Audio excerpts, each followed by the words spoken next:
So in this particular problem, we are told to use the identities to evaluate a particular function.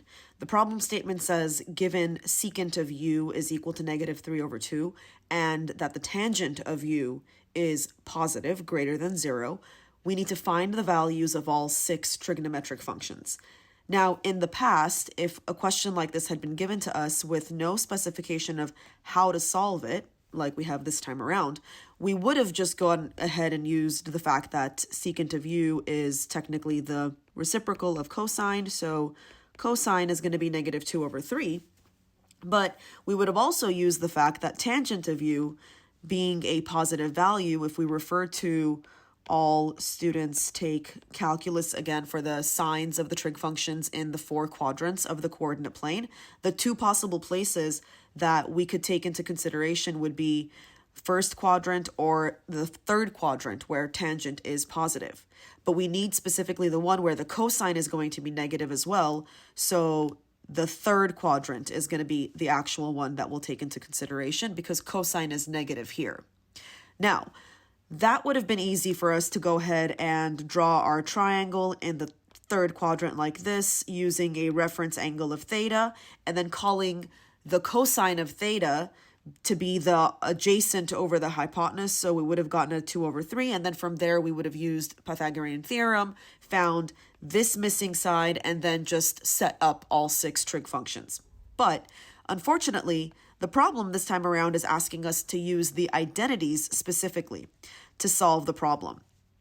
So one thing we can leave in our solution here is our starting point. Cosine of u is equal to -2/3. And this is valid because this is the reciprocal of the secant that we've been given in the original problem.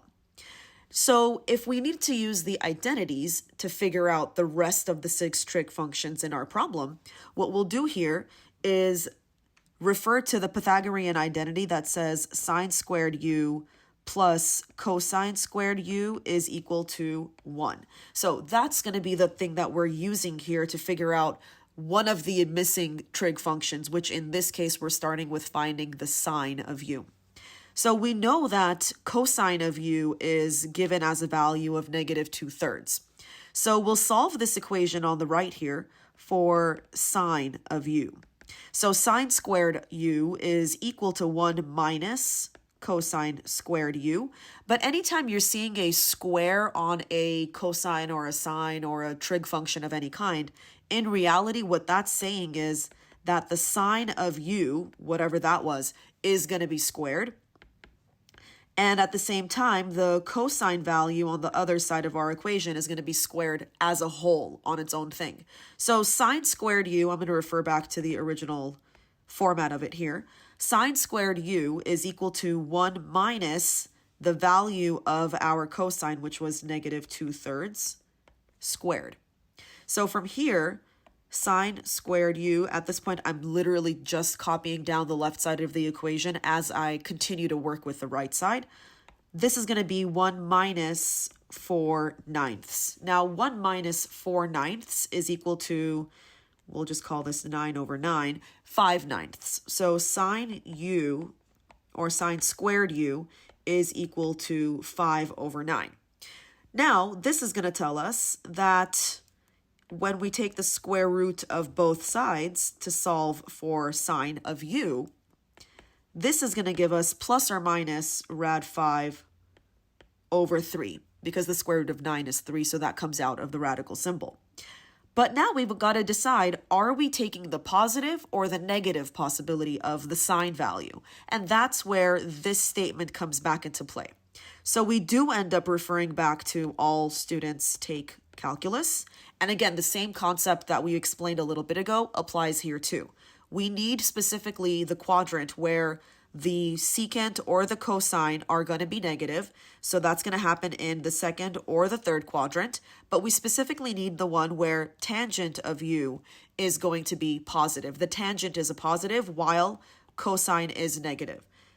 That's going to be the 3rd quadrant. So in the 3rd quadrant, we have tangent is a positive value, sine is a negative value, and cosine is also a negative value. We'll keep these in mind as we figure out the missing trig functions that we're looking for. So with this in mind, knowing that the sign value has to be negative, that's what's going to come into play for us to determine that the sign of u is the negative possibility. So that's going to be negative rad 5 over 3. So this is one of the 6 trig function values we're solving for. We're looking for this one. So now we know the cosine value that was automatically given from the reciprocal property from our original problem statement. So now we have 3 of the 6. Let's write down all 6 of the trig functions and place the values for the ones we know. So sine of u, we just determined is negative rad 5 over 3. Cosine of u, we determined as the reciprocal of the problem statement. So this is going to be given to us as negative 2 over 3 for the cosine. The original problem statement said secant of u is negative 3 over 2. So now all we're missing is the tangent of u, the cosecant of u, and the cotangent of u. And we have enough information to figure out all 3 of these. The tangent of u is going to be sine over cosine. So that's going to be negative rad 5 over 3 divided by negative 2 over 3. The negatives are going to cancel each other out, as is the denominator of 3. So that's going to give us rad 5 over 2 for the tangent. Cosecant is going to be the reciprocal of sine. So that's going to give us negative 3 over rad 5, but we have to rationalize this expression. So we multiply top and bottom by rad 5, so we don't have a radical in our denominator. So our final answer here becomes negative 3 rad 5 over 5. And if we were able to simplify the numbers in any way, the 3 and the 5 in the numerator and the denominator, we would, but we don't. We don't have a way of doing that this time. So moving on.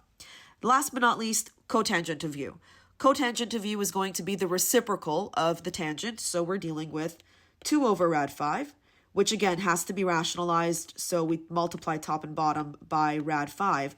And so our final answers are the following. Sine of u is negative rad 5 over 3. Cosine of u is negative 2 over 3. Tangent of u is rad 5 over 2. Cosecant of u is negative 3 rad 5 over 5. Secant of u was our original problem statement. This was given as negative 3 over 2.